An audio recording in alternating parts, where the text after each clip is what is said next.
Hello, everyone. Welcome to Court with Krissy. Here are 5 different judges, all good clips, all fun.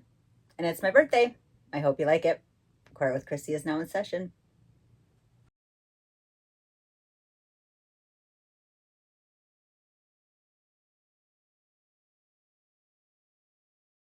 Can't hear me yet. There she is. She's good now. Miss Wilson, can you state your name? She's muted. And frozen.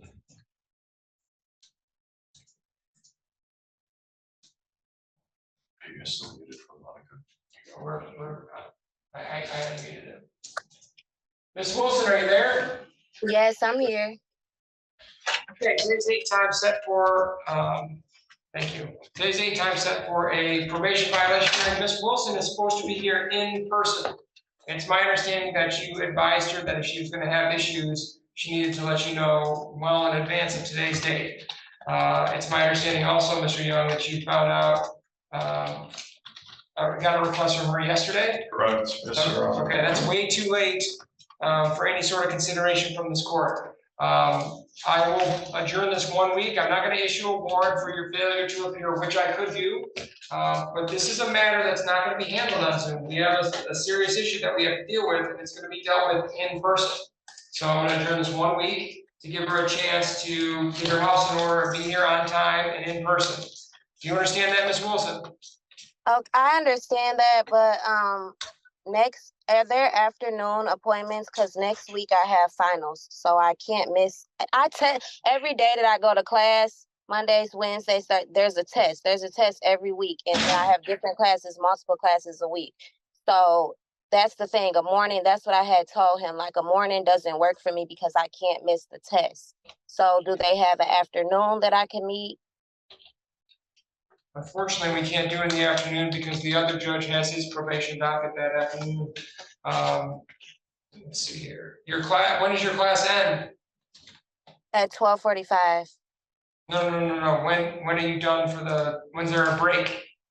There are no breaks. I'm in an accelerated 1-year program. So at the end of the mod, there are like 3 or 4 days that we might get off during the week, but it's continuous for the whole year. I don't have breaks. So like when the mod ends, like the 6th week, which is next week is the 5th week, the 6th week will be off for 4 days out the week. Well, no, we'll be off for 3 days out the week and then only go 2 days that 6th week. Wait, I'm confused. So next week is the 5th week? Right, that's finals. And then we continue on to have a 6th week just for clinical. But this 6th week is different because we have to make up for Memorial Day. So Monday I'll have clinical and Thursday I'll have clinical on the 6th week. And then Tuesday, Wednesday, and Friday I'll be off. And then Wednesday, you said Wednesday, Thursday, Friday? Or Tuesday, Wednesday, Friday? So the week starting the 28th, I'll be in there the 29th, 31st, and the 30th and 31st, and the 2nd, I'll be off. And do you have class the next week, which would be after the end of the 6 weeks?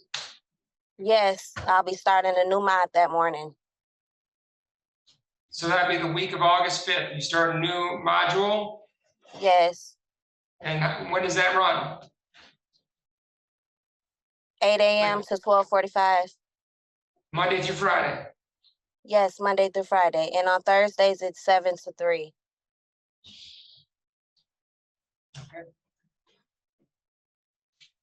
All right, so the issue we're running into with Ms. Wilson is obviously we have another positive alcohol screen and missed drug screens, is that right? Correct, and late and missed showroom testing. And still failed to enroll with counseling? To my knowledge, yes. Last time I spoke with her, she said that her health insurance was turned back on, but no indication whether or not she had enrolled. Okay.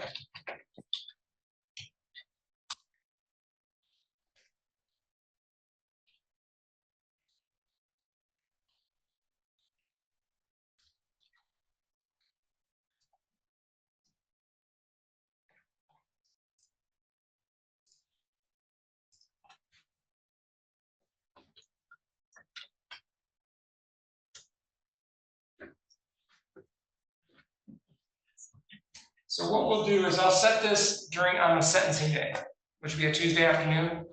So I'm gonna set this on a Tuesday afternoon, August 6th at 1:30 p.m. Now, Ms. Wilson, you are in such substantial violation that I do want to warn you. How so? Well, you have a positive alcohol screen, you missed drug test, you're not in counseling. Do you want more? Because I've got more. Do you want more? Because I have more, Ms. Wilson. Your Honor, can I speak? You may. That positive test is incorrect. There's no way possible that there were any alcohol in my system at all. I don't know if the probation officer also made you aware, but I started work. So when I work, I'm getting out of school at 12:40, between 12 o'clock and 12:45 if they let us out early, and then I have to be to work by 2 o'clock. So what they're saying, and then that day for the positive screen, I don't know if my PO looked into it, because I called them last night after I got this report. I tested at 9:46 and had a compliant test. And then your guys are trying to say at 1:59 that I had a positive test. So you're saying between the times that I'm in school, I was drinking, that I got out of school, and then I went to work that day. I have my work schedule. I can bring in timesheets. I was literally running out the house. I had to be to work at 2. I tested really quick. I work in retail. I can't take a bag. So if I'm off at 8:30, I leave my machine. So, and then when you test, sometimes the machine will say device locked for 15 minutes. I literally dropped it on the table and came back to it when I got home. There's absolutely no way positive there was alcohol in my system. And then I emailed my probation officer the moment that I noticed that the machine said that. I emailed him and I let him know, like, this is what it said, but there's no way possible there was any alcohol in my system. He never emailed me back and said, well, go drop, because I definitely would have done that. There's absolutely, I don't know if it was from getting dressed and brushing my teeth, get out the shower. I don't know what it was, but there's no way possible there was alcohol in my system. I am in a position right now that I can't afford any mess ups, and I would not do anything so stupid. The time doesn't even permit. So that would mean that I was in school, got out of school, went to get a drink, and then got ready for work, and then went to test. That doesn't even make sense. Why would I do that? Because Ms. Wilson, and so now it's my turn. So Ms. Wilson, you're supposed to be here in person, all right? This isn't an invitation, all right? This isn't a, if you can make it, stop by. I have a room full of people who are here in person. When they got their order, they showed up. Now I should be issuing a bench warrant for you right now. And so let's walk through, Ms. Wilson, what we have going on right now. So you're on probation for a drinking and driving offense. So I'm not at liberty to take everything you say at face value. I don't have to just assume that basically because you're telling me that you're really busy and so you couldn't drink, that there's no way that you drank. Ms. Wilson, I've seen many people who come in and say, it's impossible. Why would I do that? That'd be so stupid. And they drank anyway, Ms. Wilson. So you need to understand that right now, the fact that I'm not issuing a warrant is, you know, is basically out of my mercy and willingness to work with you, because you have not earned that courtesy yet. And I'll be happy to point out as well that in addition to the drinking and driving offense, she still has an outstanding warrant for an operating with a high bodily alcohol content. No, I don't. Right? I just had court on the 15th. I don't have an outstanding warrant. I haven't had a warrant since I went and talked with them.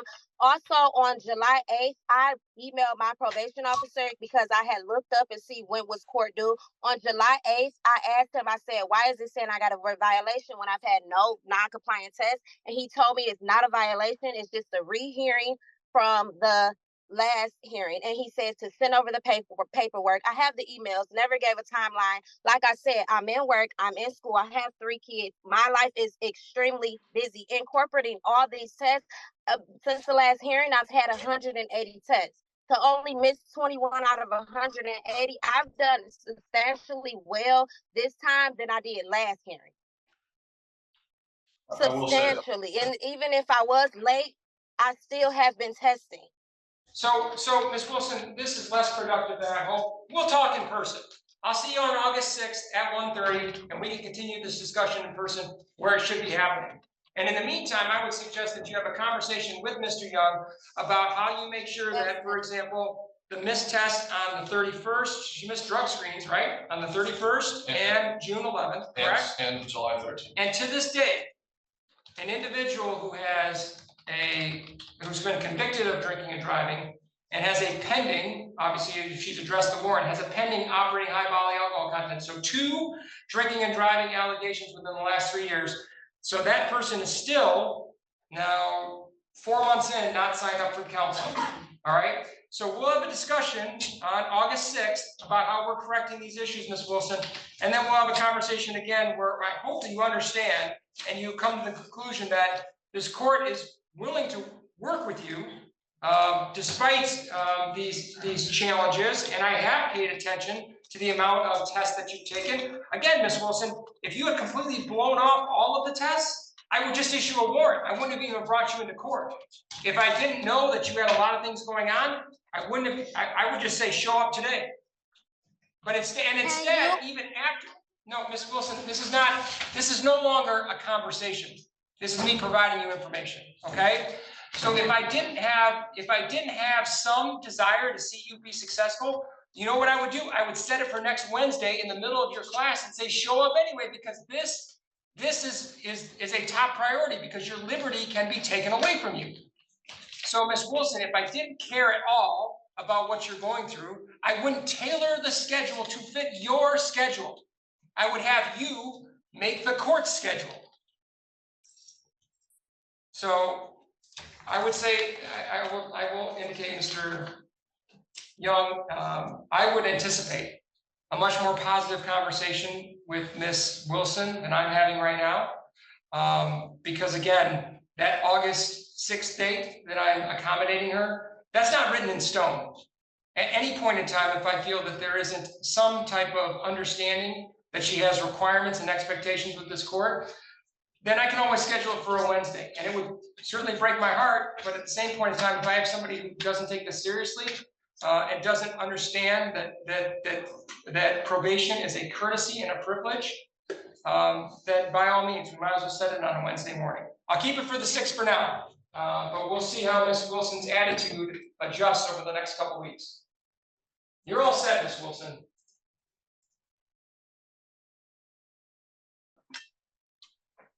Good morning. Can you hear me? Hello? Hi. Hello? Hello. Is this Barely Gary hear Wayne you. Hubble?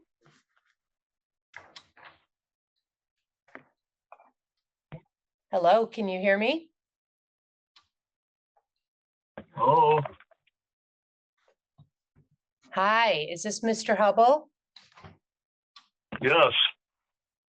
Mr. Hubble, this is Magistrate Carter, and I wanted to let you know that you are in the correct Zoom room. You did everything you were supposed to do. We're just waiting for another party to arrive, so I'm going to ask that you just hold the line, okay?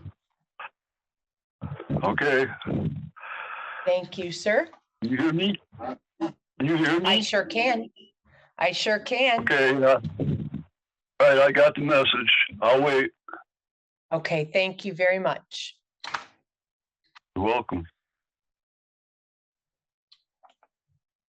Good morning. Sorry, I had a circuit court not guilty by reason of insanity. Took a little long. Oh, thank you, Mr. Connolly. It's good to see you. We Good to see you as well. also have Mr. Hubble on the line. So, Mr. Hubble, thank you for your patience. This is case number 24-4324SD. We have Gary Wayne Hubble calling in on our Zoom platform this morning for purposes of arraignment. In the courtroom with me, I have Ms. Truesdell from the prosecutor's office, and also Zooming with us, Mr. Hubble, is Mr. Connolly. He is a defense attorney, and he's here to assist you through the arraignment process. Mr. Connolly, did you have an opportunity to speak with Mr. Hubble about this case? I did. Mr. Hubble understands the nature of the offense, maximum possible punishment associated therewith, and his rights in this matter. He's going to be pleading not guilty this morning, and he is requesting court-appointed counsel to assist him if Your Honor feels that he qualifies. Very good. Thank you. Okay, Mr. Hubble, I am going to go over some paperwork with you. I have to swear you in and ask you a series of questions, okay? I Mr. Hubble? Mr. Hubble, I have to swear you in and ask you a series of questions to see if you qualify for court-appointed counsel. Please repeat.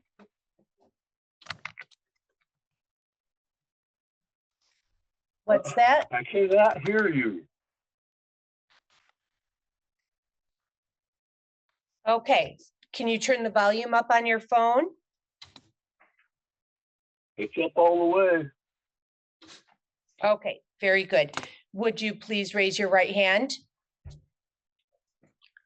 Do you swear or affirm that the information you're about to give me is the truth to the best of your knowledge?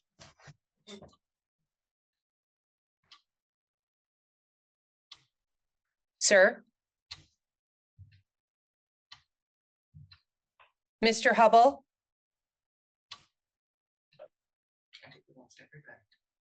No, they're there. Mr. Hubble? Yes. Did you hear me?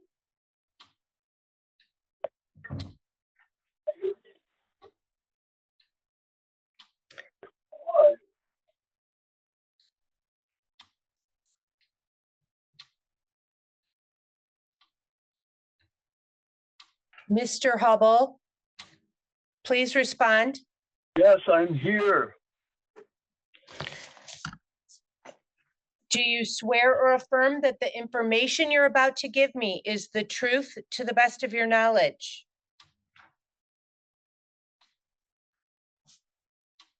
I'm here. Mr. Hubble, please answer the question.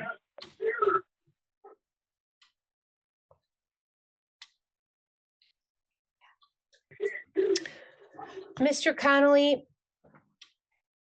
Yes, Your Honor. if I put you in a breakout room with Mr. Hubble, would you please explain to him how important it is that we accomplish this today, since we were unable to do it on, let's see, that would have been July 2nd, and we adjourned it until today? Yes, Your Honor.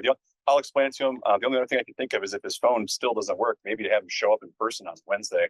But I'll break out with him and we'll see if we can accomplish that. I appreciate you doing that, because the phone was fine a little while ago. Oh, okay, no problem. Mr. Hubble, I'm going to put you in a breakout room with Mr. Connolly, and I'll speak with you when you come back.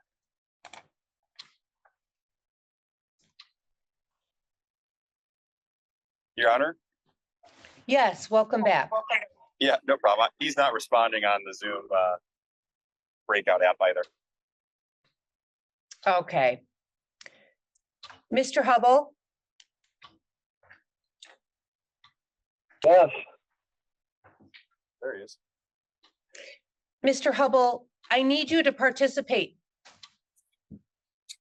I am trying to. Why can't you hear me? Okay. It almost seems to be selective hearing. When you call the courthouse, there's no problem. When you got here earlier, there was no problem. When I ask you questions pertaining to this alleged matter, you tell me you can't hear me. Can you hear me now? I can't hear you now. You can, yes? I can, yes. Okay, please raise your right hand. Do you swear or affirm that the information you're about to give me is the truth to the best of your knowledge? Yes, Your Honor. Thank you, sir. Do you own the property at, Yes, Your Honor. do you have any source of income? I have a job. Where do you work, sir? I work for a company called, What is your average take-home pay? about $580 a week. Thank you. Do you have any money in a checking account or a savings account, or any cash on hand at your home? I have a savings account. How much money would you estimate that you have in your savings account? 3,000, I think. Okay, thank you. That is a good sum of money, but not enough for a counsel. So I am going to appoint court-appointed counsel to assist you at partial public expense. He or she will be reaching out to you. Please watch for a phone call from someone you may not readily recognize. The next step in the Okay. process is going to be a pre-trial conference, and it will be in person at the courthouse in Bel Air, so you won't have these phone issues. We're going to mail Thank a goodness. notice to appear to your email address, or I'm sorry, to your residence. Yes, That ma'am. is going to take place on August 7 at 8 a.m. Okay. Mr. Hubble, do you use email? No, I do not. I don't even own a computer. Okay, thank you for that. All right, your bond was your bond was returned and applied to your ticket. So we're going to have to impose a new bond. I'm going to set it at a $5,000 personal recognizance bond. So you don't have to post any money today, but you do have to abide by these conditions. I'm going to ask that you not consume or possess any alcohol, no illegal drugs, no mind or mood altering substances, no marijuana. You're going to be required to submit to twice daily as well as discretionary breath tests. You'll be required to rent an in-home unit, and you can get that from the zero tolerance program at the sheriff's office here in Bel Air. You're also going to be required to submit to discretionary urine screens if a court officer asks you to participate. Please don't enter any bars or casinos or places that serve alcohol by the glass. You're not to display any threatening, intimidating, harassing, or violent behavior toward anyone. Please be respectful of all court employees, service and care providers. You're not to operate a motor vehicle without valid license, registration, and insurance, nor where there is a presence of any alcohol, illegal substances, or controlled substances. Do you have any questions right now? I do not. All right, so the breath tests will start in the morning. So you're to report to the Antrim County Sheriff's Office in the morning for a breath test. And at that time, you can speak to the testing officer about renting the in-home unit, okay? Okay. Geez, I haven't even been convicted of anything. Right, you're on bond Fair. at this point. This is bond. Okay, I got you. All right. Thank you for appearing here today, and I hope you have a good afternoon. Do you have any questions before you leave? No, ma'am, you have a good day as well, Your Honor. Thank you, sir.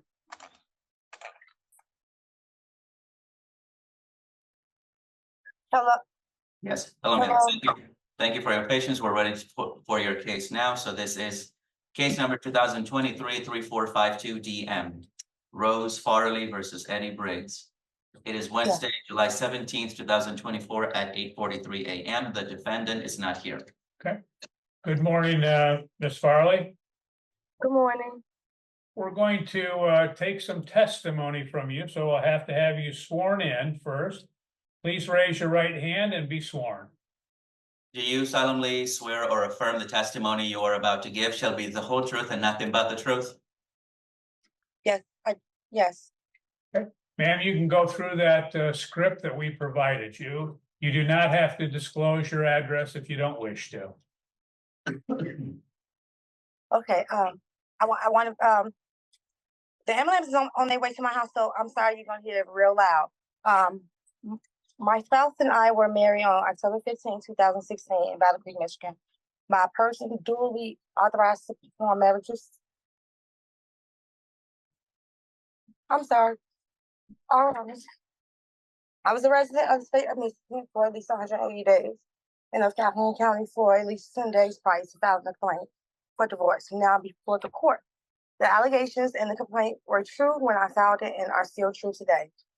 My spouse and I ceased living together as husband and wife as of June 16th.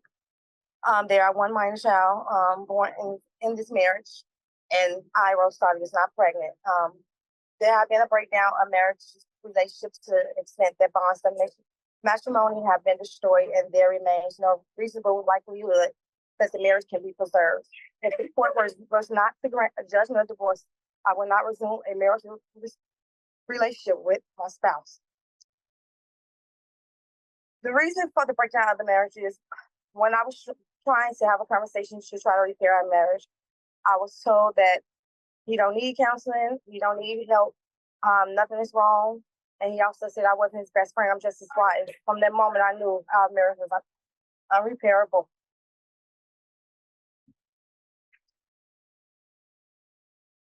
I'm done, I'm sorry. Okay, ma'am, I'm looking at the proposed judgment of divorce, has what purports to be your husband's signature. Did he in fact sign that document? Yes. Okay, and you recognize that as his signature? Yes. Ma'am, are you currently pregnant? No. Okay, thank you. Court will find that the testimony does establish a statutory basis. There has been a showing there's been a breakdown of the marital relationship. The court, I have signed the proposed consent judgment in this matter. You are divorced. Best of luck to you, ma'am. I hope everything works out for you. You're free to go. Have a good day. Thank you. You as well. All right, let's go on to our next hearing here.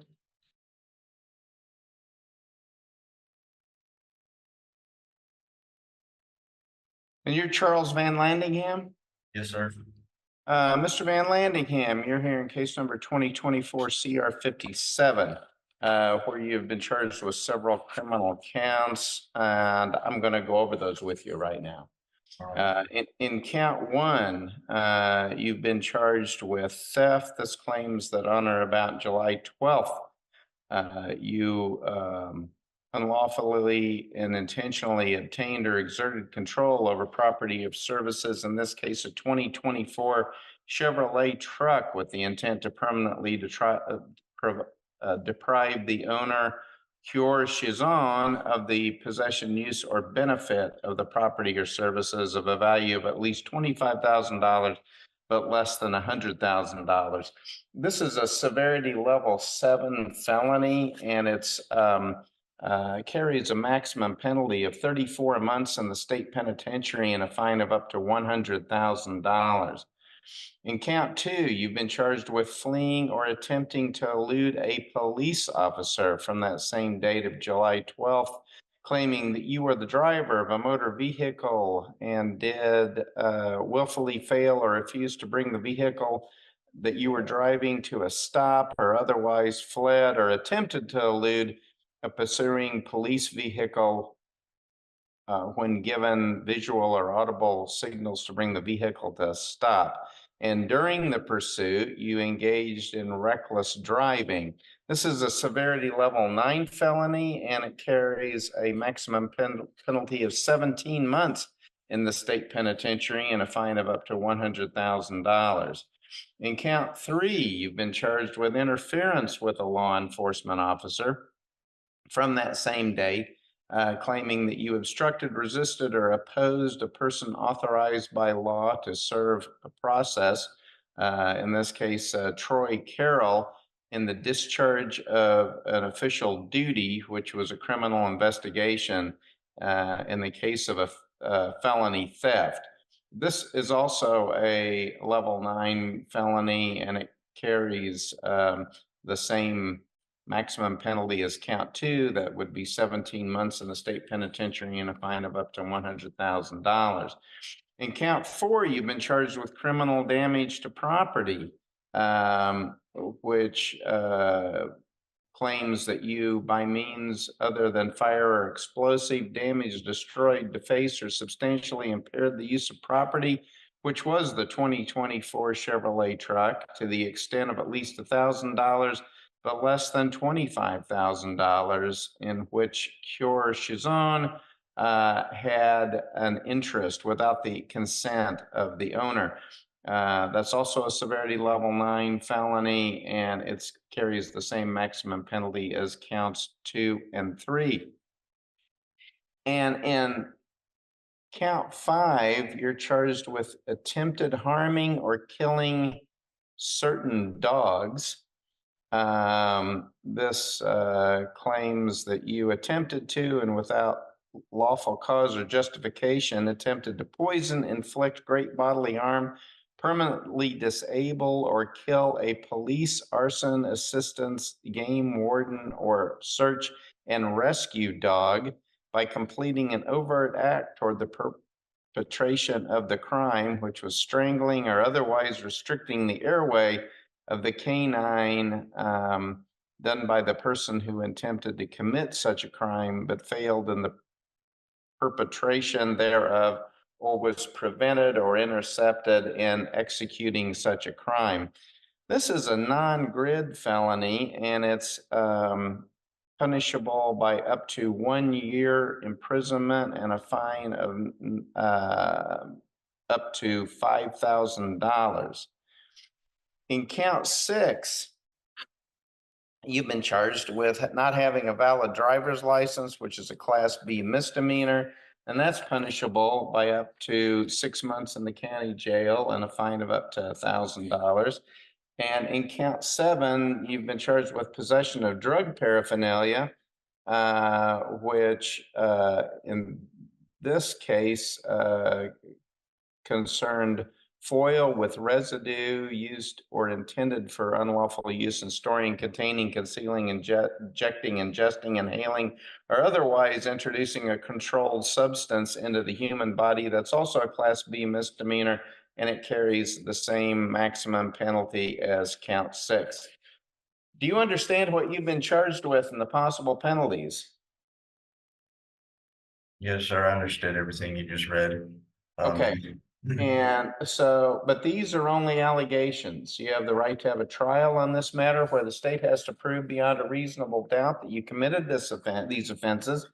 And you have the right to defend yourself. You also have the right to have legal counsel. And if you cannot afford an attorney, one will be appointed to represent you. Do you understand that?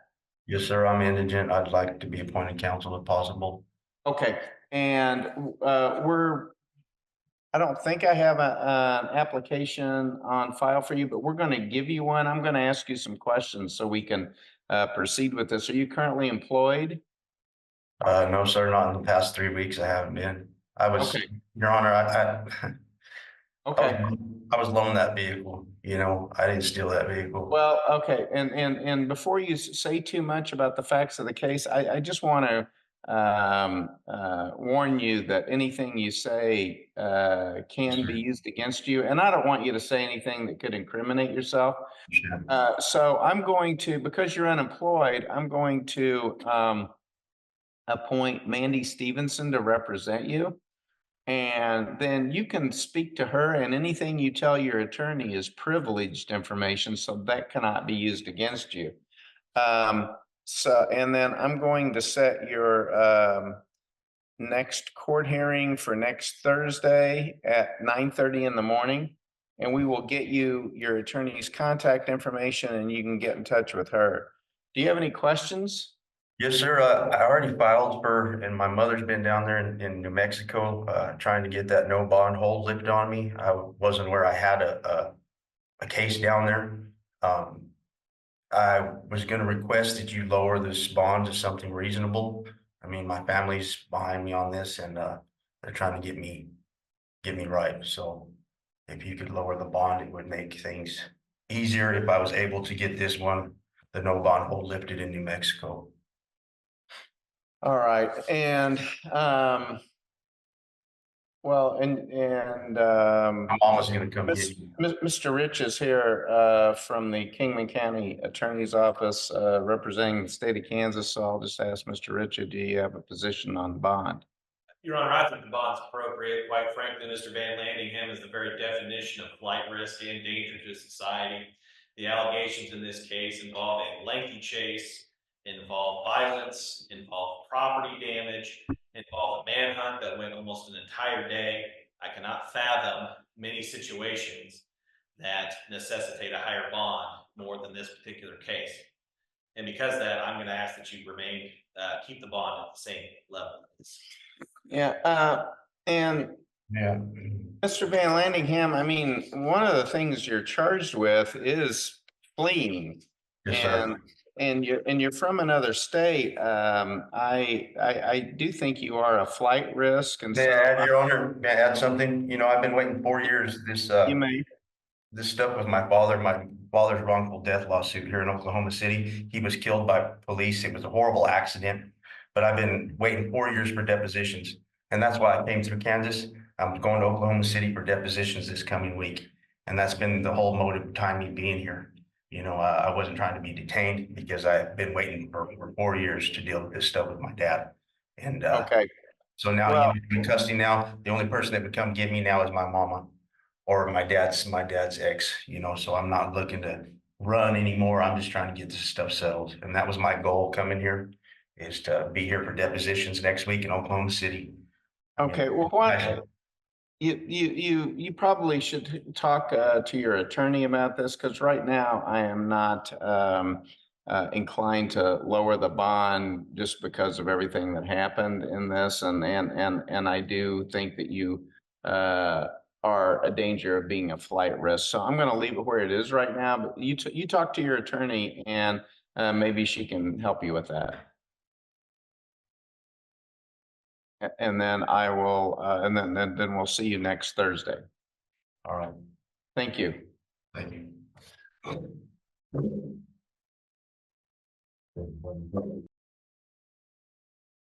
Good afternoon, Mr. Smith. How are you doing today?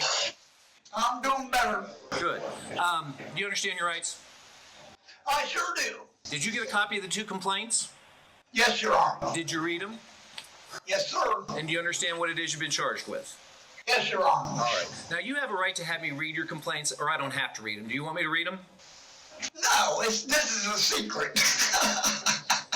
Well, I at least have to tell you what the charges are. We've got 2 4th-degree misdemeanors, 1 criminal trespass, 1 public indecency. Each carry up to 30 days and a $250 fine. How would you like to plead? Sir. How would you like to plead today, Mr. Smith? To the criminal trespassing, not guilty. And what's your current mailing address? All right, that the main place? Yeah. Perfect. And they're full of shit. Sorry, just telling the truth. Damn, somebody got mad. Look at that wall. Bear with me 1 second, all right? I just need to look into the file, and then we're going to talk about your bond. All right, thank you. I got all day, Your Honor, and I love you. You're the best judge there is, so that's why I'm being cool. And hey, give Bill Bryan an OR bond today. I was about to say, you're being so nice to me, I have no choice but to give you an OR, so I'm going to go ahead and... Why, thank you. Now, we'll get this assigned to a judge and set for a trial, and we'll get notice to you through the mail. If you're going to get a lawyer, get the application there at the jail, but you'll have to turn it in now that you're being released. Any questions? I'm my own lawyer now. Fair enough. Any other questions? No, sir. What about the other charge? Well, I'm OR-ing you on both of them. Well, I'm Hamlet. I'm swim the court. All right, Mr. Smith. You go with Officer Riley. Thank you so much. Good day. You have a good day, Judge. I'll see you in court. All right. You take care.